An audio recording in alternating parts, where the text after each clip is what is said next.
4 मई 2009 के America live में आपका स्वागत है। सबसे पहले नजर डालते हैं आज की खास खबरों पर। मुंबई हमलों में शामिल आतंकवादियों के खिलाफ कार्रवाई सुधार सकती है भारत पाकिस्तान के बीच रिश्ते। अमेरिकी सहायक विदेश मंत्री का कहना। तालिबान और अलकायदा के बढ़ते खतरे से निपटने की रणनीति बनाने के लिए इस हफ्ते पहुंच रहे हैं पाकिस्तान और अफगानिस्तान के राष्ट्रपति वाशिंगटन डीसी। और अमेरिकी अधिकारियों ने कहा कि स्वाइन फ्लू का वायरस दूसरे वायरसों से ज्यादा खतरनाक नहीं लगता।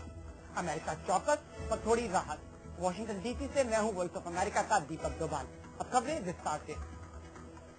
अमेरिकी सहायक विदेश मंत्री रिचर्ड बाउचर ने वॉइस ऑफ अमेरिका के साथ खास बातचीत के दौरान कहा कि भारत और पाकिस्तान के बीच संबंध बेहतर हो सकते हैं अगर मुंबई हमलों में शामिल आतंकवादियों पर कानूनी कार्रवाई हो। हम चाहते हैं कि भारत पाकिस्तान संबंधों के बीच जो मुश्किल मुद्दे हैं उनका हल पाकिस्तान निकाले और पाकिस्तान को खास तौर से ध्यान देना पड़ेगा मुंबई हमलों से जुड़ी बातों पर।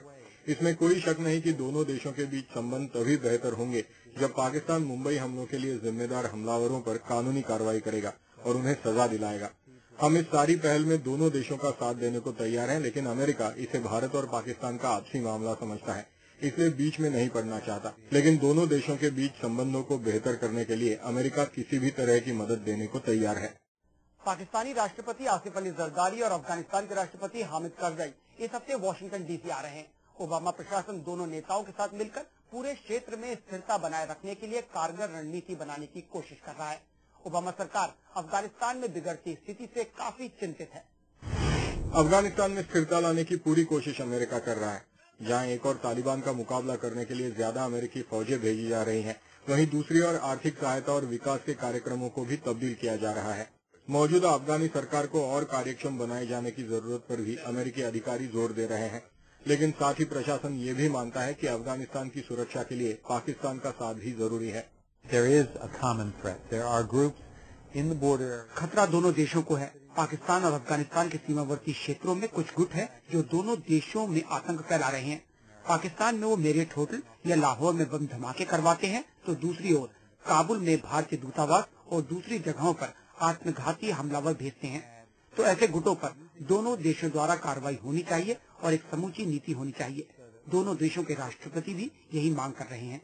इस हफ्ते कारजाई और जरदारी से ओबामा की मुलाकात के दौरान इन सब विषयों पर बातचीत होगी, लेकिन कुछ जानकार ये भी मानते हैं कि नीतियां कुछ भी हो, वो सफल तभी होंगी जब अफगानिस्तान में आम आदमी को राहत पहुंचेगी।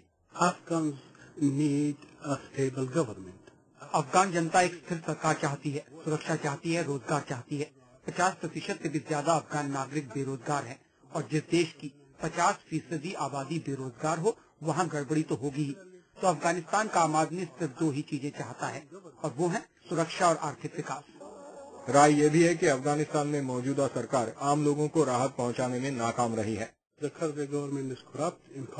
मुझे लगता है कि करजाई सरकार भ्रष्टाचार से घिरी है और कार्यकुशल नहीं है। उसमें बदलाव आना चाहिए। 8 साल के कार्यकाल में करजाई प्रशासन अफगानिस्तान को आगे की बजाय पीछे ले गया है और अब तालिबान और अलकायदा फिर से मजबूत हो गए हैं। ओबामा प्रशासन मानता है कि क्षेत्र में सुरक्षा और स्थिरता लाने के लिए दोनों मुल्कों को साथ लेकर एक समूची नीति बनाए जाना जरूरी है और अफगानिस्तान के विकास में भारत भी एक अहम भूमिका अदा कर सकता है। Anshuman Apte, voice of America, Washington. America में स्वाइन फ्लू के नए मामले सामने आ रहे हैं, लेकिन खतरा कुछ हल्का सा कम होता दिखाई दे रहा है। विश्व स्वास्थ्य संगठन ने स्वाइन फ्लू को लेकर सतर्कता का स्तर अब भी 5 किया हुआ है, जो कि सबसे ज्यादा सतर्कता स्तर 6 से केवल 1 कम है। लेकिन अमेरिकी अधिकारियों ने फ्लू की तीव्रता में कमी के संकेत दिए हैं।